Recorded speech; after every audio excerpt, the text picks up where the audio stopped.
Lisa settled more tightly into her seat, looking out the window. They had already left the college campus and were moving along the highway. Lisa and her husband, Mike Lars, just dropped off their youngest child, Samantha, at a new school. In just 2 weeks, they went from full house to empty nesters. It was a bittersweet feeling, but at the same time, exciting. Mike and Lisa met during their sophomore year of college, and Lisa fell desperately in love with him. They were inseparable for the next 2 years and married the summer before their senior year. Mike was in a 5-year program to earn his MBA, so Lisa found a teaching job at a small private school, while Mike completed his senior year. As soon as he graduated from high school, they moved to Mike's hometown, where Mike got a job at his father's small company as a production manager. Mike's first salary was not long in coming. Their son Joshua was born 6 weeks after Mike started his new job. The young couple were delighted with their son and were the picture of a happy young family. 2 years later, Samantha joined them. Everything was perfect. Lisa stayed home until Samantha went to school. She then returned to the classroom, landing a position as a 4th-grade teacher in the same district where her children attended school. Lisa enjoyed working with children, and it helped fill her days while the children were at their schools. Her father-in-law owned a small manufacturing shop when Mike graduated from high school. The elder Lars was a remarkable engineer whose shop produced high-quality specialty parts for various industries, including space applications. Their niche is low production volume, high quality, with good unit costs. Low volumes meant higher unit costs, but Lars Manufacturing regularly beat its competitors on quality, even at higher prices. Mike and his dad made a great team. While John Lars was an excellent engineer, he was not an accomplished businessman. Mike knew enough engineering to reason intelligently, but he did not inherit his father's gift and passion. However, Mike was an excellent businessman. Mike handled sales, negotiations, and supply chain, leaving his father free to design and invent. Mike was able to keep prices down while John maintained quality. Together, they turned Lars Manufacturing into a leader in its niche. Tragedy struck 6 years ago when John Lars suffered a massive seizure and died at his desk. He was only 55 years old, but he was overweight and smoked. He has been vocal about how eating and smoking helps him focus on his projects. This may have been true, but it most likely cost him his life. Mike took full control of the business and hired 3 young engineers to replace John. 2 of these engineers were competent workers. The third, Tony Gillies, showed the same creative spark as John. 2 years later, Tony was named Director of Engineering and created much of the same partnership that Mike had with his father. The biggest difference was that John and Mike were one family and shared the responsibility of owning the company. Now that John is gone, Mike is the full owner of the company. This resulted in Mike working longer hours and traveling more than before. Lisa looked at her husband. At 40 years old, Mike still looked good. He learned from his father's example. His dark hair was slightly gray, and he kept himself in shape. Never a runner, Mike preferred water sports, such as rafting and scuba diving, to stay active. Lisa never liked getting wet, but she enjoyed lying in the boat while Mike and their 2 children went diving. It's not like Lisa let herself go. Long hours at the gym doing Pilates, Zumba, and yoga kept her in great shape. Lisa's toned figure, B-cup breasts, and toned ass turned heads wherever she went. As a 4th-grade teacher, Lisa was popular with dads at back-to-school parties. It was a surprise that the kids went straight to college. Josh graduated 3rd in his class and was accepted into the same engineering school his grandfather attended. This school emphasized practice and forced students to complete 3 6-month internships over the course of a 5-year program. Josh will graduate with a master's degree in nuclear engineering in 5 years if he stays on schedule. Yes, where his grandfather focused on practical engineering, Josh wanted something a little more colorful. But Josh wasn't a surprise. It turned out to be Samantha. Sam graduated from high school a full 2 years early and pushed her older brother to 2nd place in their graduating class. Josh just laughed and was proud of his little sister. Sam had studied incredibly hard the last 3 years to graduate early, and he said she deserved it. Josh, however, teased her a little for missing valedictorina's place, academic title awarded to the most successful student in the graduating class of an academic institution, translasak, because of a B+ in art class. Now Sam was starting a pre-med and molecular biology program at an Ivy League school. Lisa was happy for her daughter, but sad that she would not be able to see her daughter attend a traditional high school. Lisa was a little biased, but she was sure that her daughter, at 18 years old, would be the undoubted winner in the fight for the title of prom queen. They had grown apart a bit over the past few years, and part of Lisa wished she could have had those 2 years to reconnect with Sam. Lisa, without saying a word, turned and looked out the window again.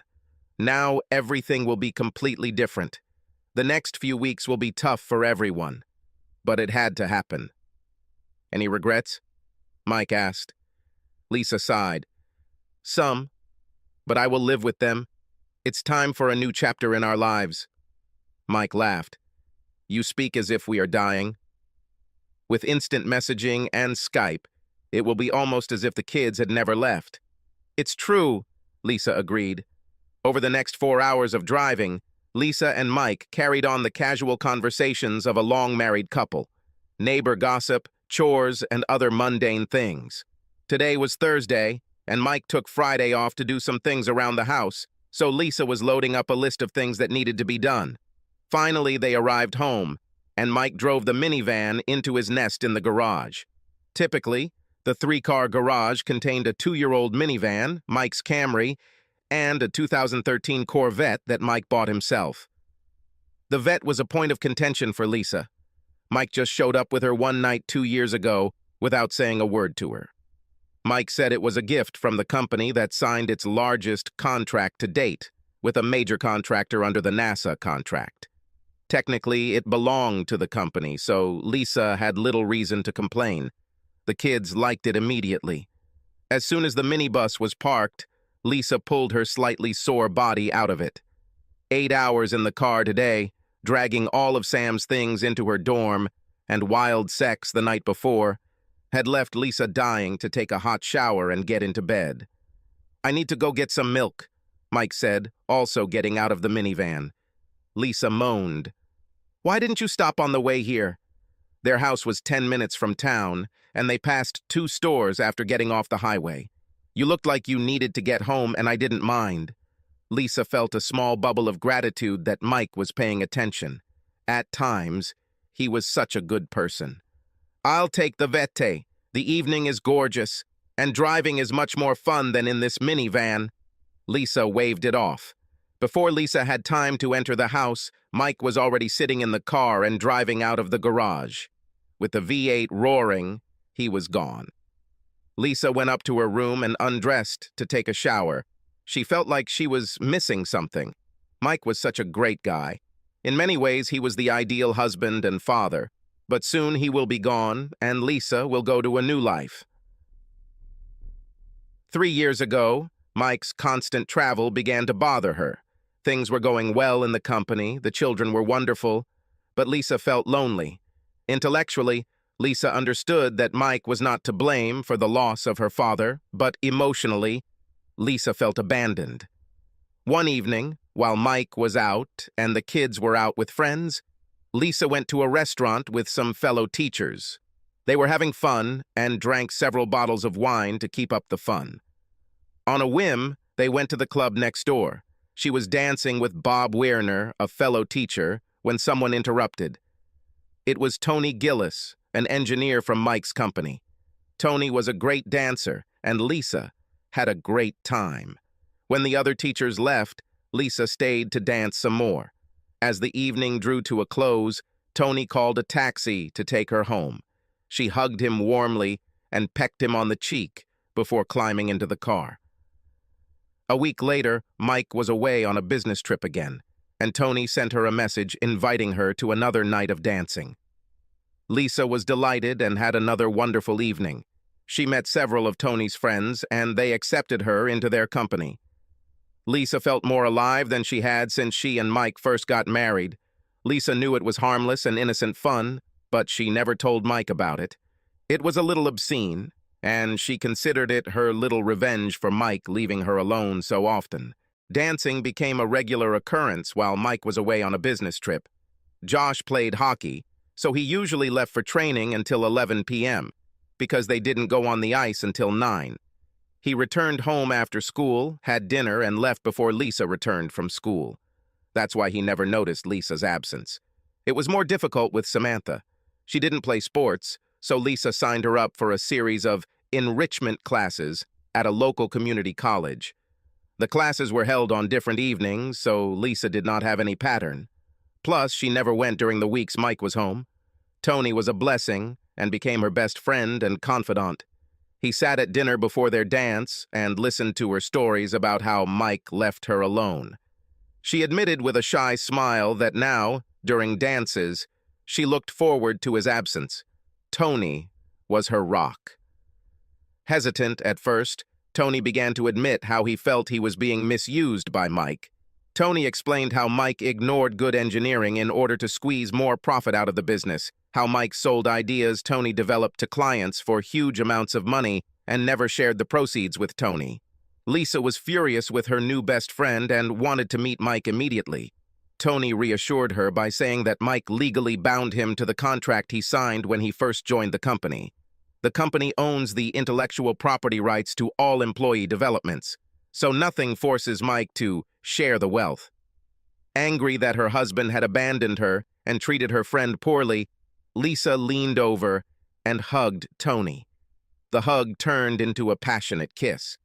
They quickly left the restaurant and headed straight to Tony's townhouse. That evening, they never went to the dance. Lisa refused to call it an affair. She was in love with her true soulmate.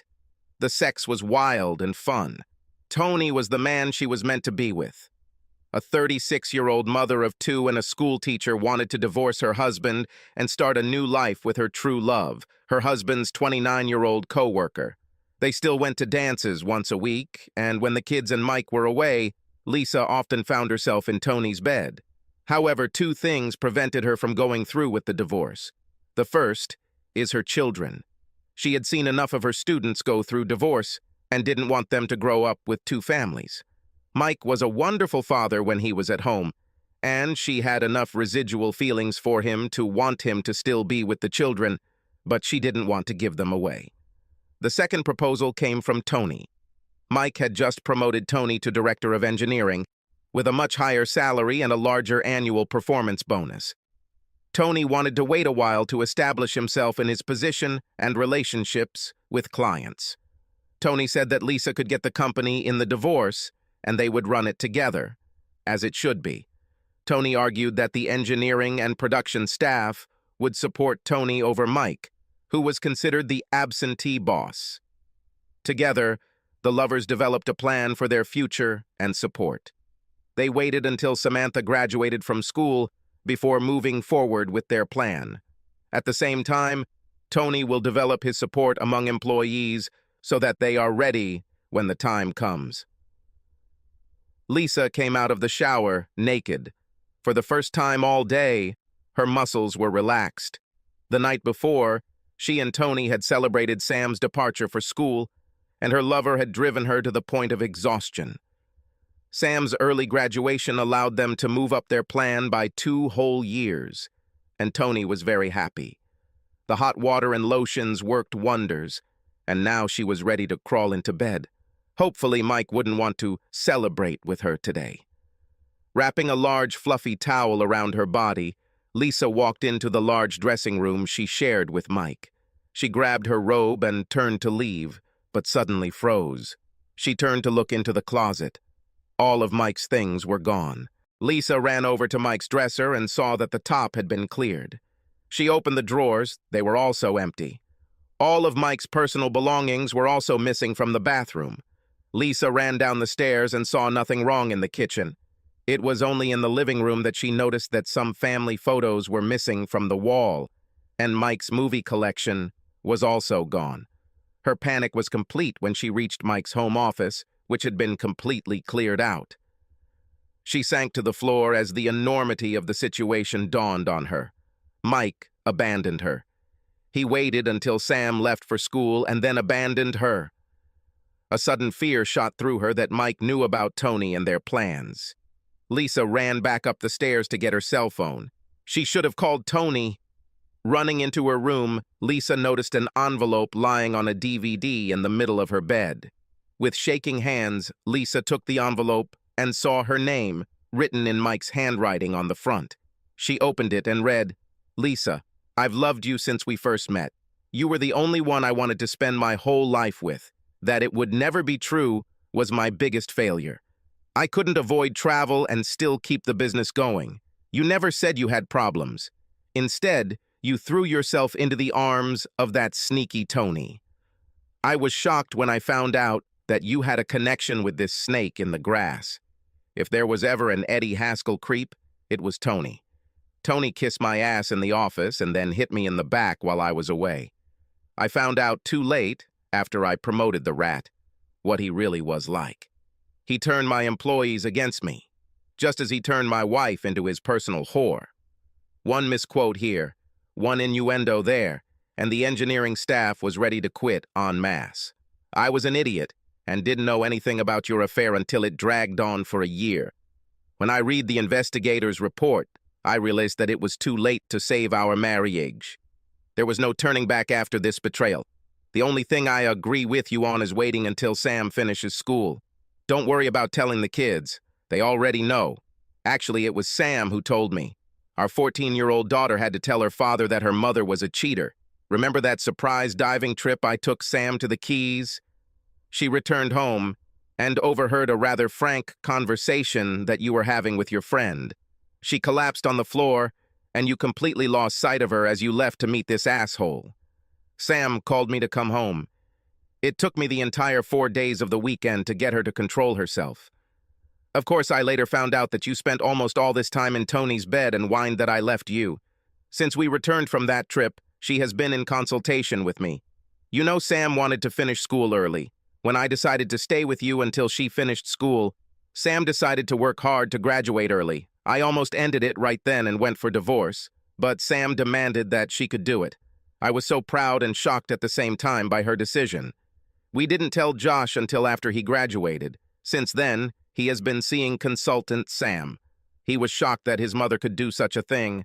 I had to show him an edited version of my evidence to get him to believe me and Sam. I made him understand that you still love him and his sister and stayed for them. I think this is the only thing that can save your relationship with him. Good luck with Sam. As for your and your lover's plan to steal my company, you still didn't understand that the company belongs to a family trust. After his father's death, his descendants became shareholders. These are our 2 children and me. It will never be considered part of our community property in a divorce. Only the salary I received, my pension, and my house fall into this category. That's why I asked the trust to buy my vete. I can't sell the trust, but I can, with the help of the board of trustees, sell the company to the trust. The trustees consist of Josh, Sam, and myself. When Lars manufacturing employees arrive at the office on Monday, they are in for a real shock. I would tell you, but why spoil the surprise? I found the letter you planned to deliver to me when I was served. As the song says, you probably felt like you had to make things right. Well, I have news for you, and you will soon find out that it is true. And you'll have to eat your lunch alone. But I've already left. If only you would talk to me. Last time, with love, Mike. P.S. The DVD contains some of your greatest hits. Be sure to watch the video in the folder called Frank Tony. Lisa collapsed on her bed at the thought of her children knowing what their mother had done and planned to do to their father. "Oh God," she cried. "I lost them all." When Lars manufacturing employees arrived at the office, they were greeted by an email informing them that the company had been sold to a much larger firm that wanted to fill their niche. Mike never showed up at the office. In his place were new owners and Mike's corporate lawyer. Teams that worked long hours in production and support found that their pensions were guaranteed for at least another 5 years of work or a buyout equal to the remaining time. The engineers who sided with Tony did not receive such a guarantee. They turned their backs on Tony when his promises of a lucrative future turned to ashes. Tony tried to call Lisa to find out what happened, but his calls went straight to voicemail. He knew Mike had been home all weekend, so he wasn't expecting a chance to talk to Lisa. Now she avoided his calls. In the end, Tony, in a fit of desperation, decided to go to her to try to save his plans. He drove up to Lisa's driveway and began looking for any sign of Mike. Looking into the garage, he saw that the Corvette was gone. That meant Mike wasn't home either. The doorbell rang and there was no answer, so he simply entered. "Lisa?" he called. There was no answer. He called several times while searching the house. He finally found Lisa sitting on the bed, watching a video on a flat-screen TV mounted on the wall. "Lisa?" he asked. Lisa, seemingly not paying attention to him, held out her hand with the remote control and pressed the play button. The TV came to life, and Tony was shocked to hear his own voice coming from the screen. "Well, she's hot," Tony said on the screen. Tony realized it was his own entertainment room and a few of his friends. "I don't think I could have done it if she wasn't like that. A little care, and she was instantly in my bed. I'll take this asshole's company by sleeping with his old lady so she can give it to me. Then, I will wait a few years and do the same with his daughter. She's hot, but I can't do this with a teenager." This was met with rude laughter and vulgar sentences shouted by his friends. Tony remembered when the video was recorded. This was 8 months ago. On the same day, it was announced that the 16-year-old in question would be allowed to graduate from school that year. Tony was so glad that his plans had moved forward 2 whole years. Lisa paused the video. "Get out," she said in a dead voice. "You cost me everything, and Mike destroyed us both. Lisa, Get out! If Mike hadn't brought his 40 Sig Sauer with him, I would have shot you as you walked in the door, and then myself. Just go away. Good luck finding a job in this field. Mike will take care of it." Then Lisa turned and faced the wall. A few minutes or hours later, when she turned around, he was gone. She never saw him again. Lisa was served on Tuesday. She wasn't surprised to see that Mike was completely fair in his divorce proposal, 50-50, with her keeping the $1.2 million house and Mike taking most of their long-term investment. A lump sum balanced between the current value of his pension and her pension received from the school district. An educational trust that covered the children's education and expenses. But for this justice, there will be no alimony and no other contacts. In return, the videos will never see the light of day. Mike would have full custody of Sam, but she would be away at college for most of the year, so it was almost a moot point. However, a personal note from Sam said she refused to be forced to spend the next 2 years of school holidays with my mum and her lover. Reading those words, written in her sweet daughter's handwriting, was even worse than those damn videos. What has she done? Subscribe to our channel so that your second chaff doesn't cheat on you, and go ahead and listen to the next story, because this story is nothing compared to the next one.